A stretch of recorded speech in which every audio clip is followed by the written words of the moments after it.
He is the biggest fake out in R&B music history. Ashanti was a cheat code. That's all she was. And by the way, I'm not saying Ashanti was whack or anything. I'm just saying Irv cheated the game for her. Let me tell you what I mean. Look at everybody from that era. What if I told you that one of the biggest R&B stars of the 2000s was never actually the voice you fell in love with?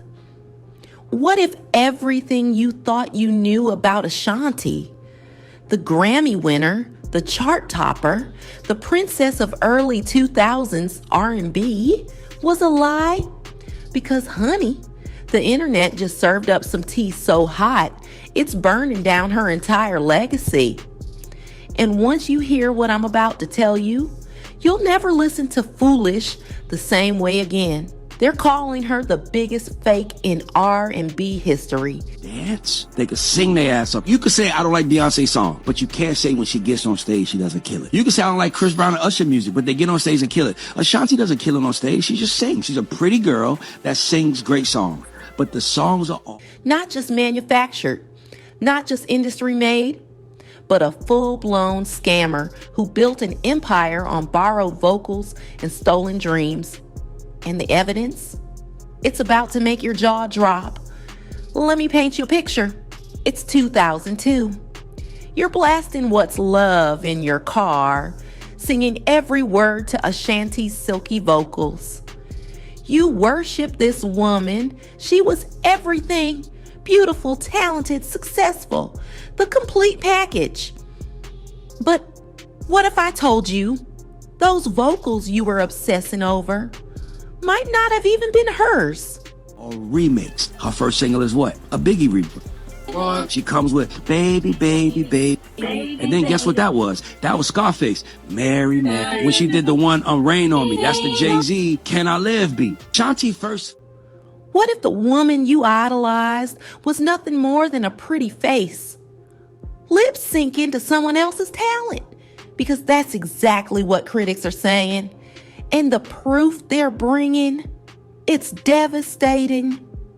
B with the T dropped a video that's got the entire internet shook. She didn't just come with opinions. She came with receipts. Cold hard evidence that Ashanti's entire career was one elaborate con game.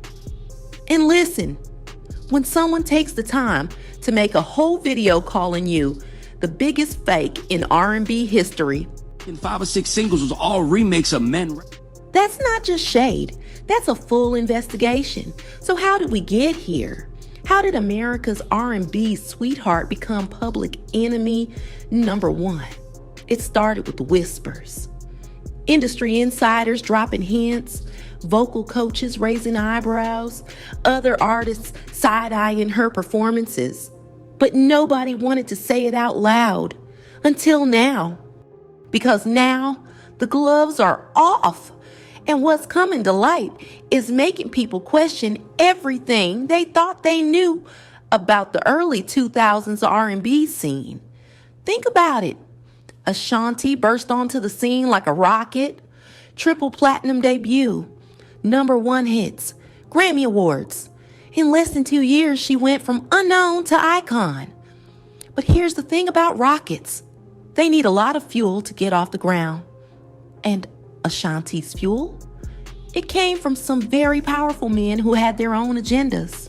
John Gotti, Fat Joe. Every single time Ashanti soared, there was a man behind the scenes pulling the strings. Coincidence? B with the T thinks not. She's saying these men weren't just featuring Ashanti on their tracks. They were creating her, building her from scratch, turning her into the R&B princess they needed her to be. And the scariest part? It worked. For years. But you want to know what really has people's blood boiling? It's not just that she might have been manufactured. It's that other real singers, women with actual talent, actual voices, actual stories, got pushed aside to make room for the illusion. How many aspiring R&B artists got told no while Ashanti got handed yes on a silver platter? How many dreams got crushed so one pretty face could dominate the charts? That's what's got people heated. It's not just about Ashanti anymore. It's about an entire system that valued image over artistry, marketing over melody, connections over talent. But it gets worse. The vocal analysis videos are brutal. Fans are going back, really listening to her live performances, stripping away the studio magic, the backing tracks, the vocal layers. And what they're finding? It's not pretty. Pitch issues, strained runs, moments where she sounds like she doesn't belong on that stage. One vocal coach broke it down on TikTok and said, "These aren't just bad nights or nerves.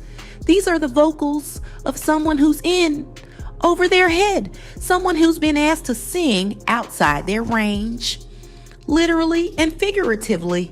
And the studio tricks, don't even get me started. Heavy auto-tune before auto-tune was cool. Vocal layering that wasn't just supportive, it was carrying the entire track. Background singers doing the heavy lifting while Ashanti got the credit. It's like finding out your favorite athlete was on performance enhancers the whole time. Everything you celebrated, everything you defended was built on deception." You won't believe what happened next. Fans started digging deeper. They pulled up old interviews, behind the scenes footage, making of documentaries. And the picture that emerged, it painted Ashanti as someone who was along for the ride, not driving the car. In one clip from 2003, she's in the studio working on a track. The engineer keeps having to correct her. The producer keeps stopping her mid-verse. And you can see it in her face. She's trying, but she's struggling. Compare that to footage of actual powerhouses like Whitney or Mariah in the studio. And the difference is night and day. Those women commanded their sessions. Ashanti looked like she was hoping to survive hers. But here's where it gets really messy. Some of her biggest hits, there are rumors floating around that uncredited vocalists did the heavy lifting, that Ashanti was essentially the lead actress in her own musical, while other women provided the actual soundtrack. Think about Foolish, that vocal run that made you lose your mind. What if I told you that wasn't even her? That it was some background singer who never got credit, never got paid what she deserved, never got her moment? How does that make you feel? Knowing that you might have been standing the wrong person this whole time? And the saddest part, Ashanti's response to all this controversy has been silence. Complete radio silence. No tweets. No Instagram stories. No clapbacks. No defended herself. Nothing.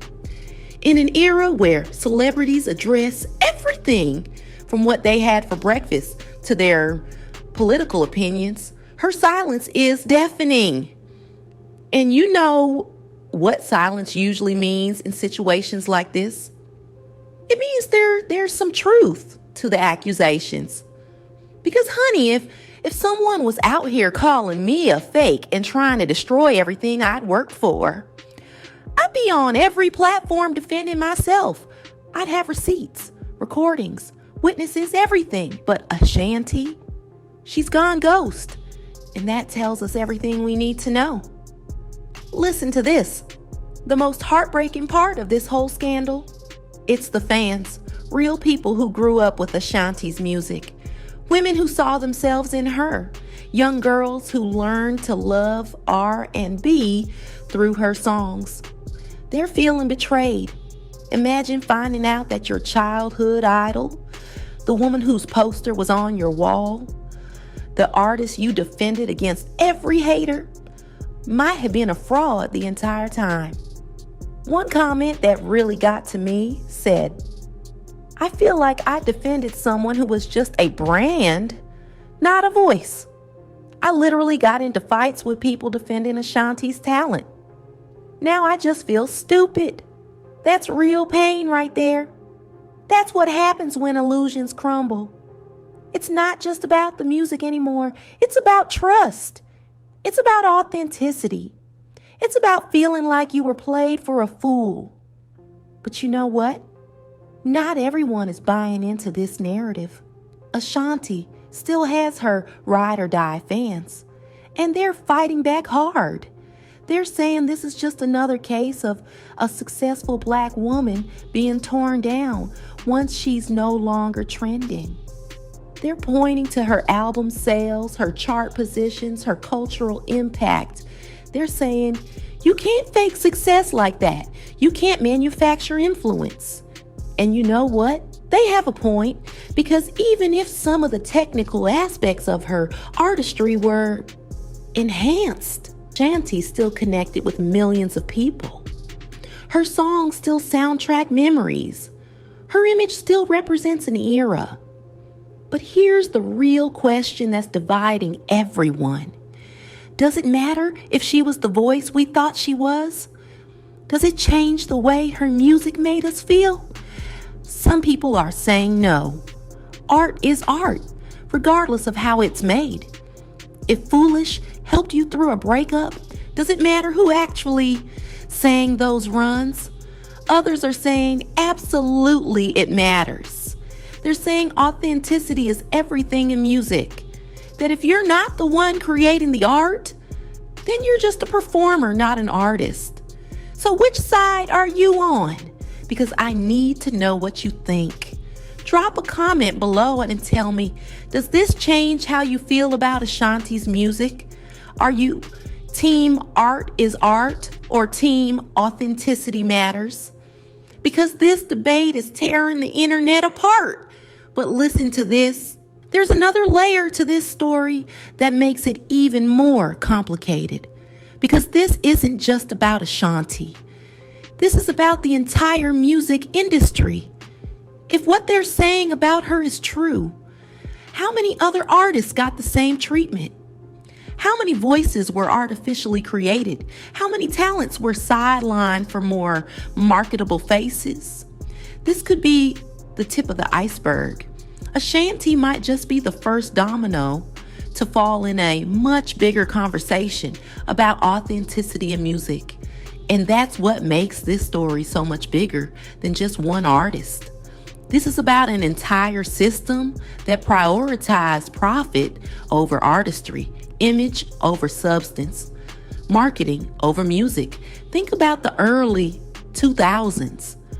It was all about the package. The look, the style, the brand. Talent was secondary to marketability. And if you had the right connections, the right team, the right image, you could become a star, even if you couldn't actually sing. But here's what's really wild. Some industry insiders are saying this was an open secret, that everyone knew Ashanti wasn't the powerhouse vocalist she was marketed as, but nobody talked about it because, well, it was working. The albums were selling. The tours were packed. The money was flowing. So why rock the boat? It was only when her star started to fade, when the music industry moved on to new sounds and new faces, that people felt comfortable speaking up, because there were no more profits to protect. That's the ugly truth about fame, y'all. When you're making people money, they'll keep your secrets. But the moment that stops, all bets are off. And now that Ashanti's not the cash cow she once was, the truth is finally coming out. You won't believe what I found out next. The vocal layering conspiracy goes deeper than anyone imagined.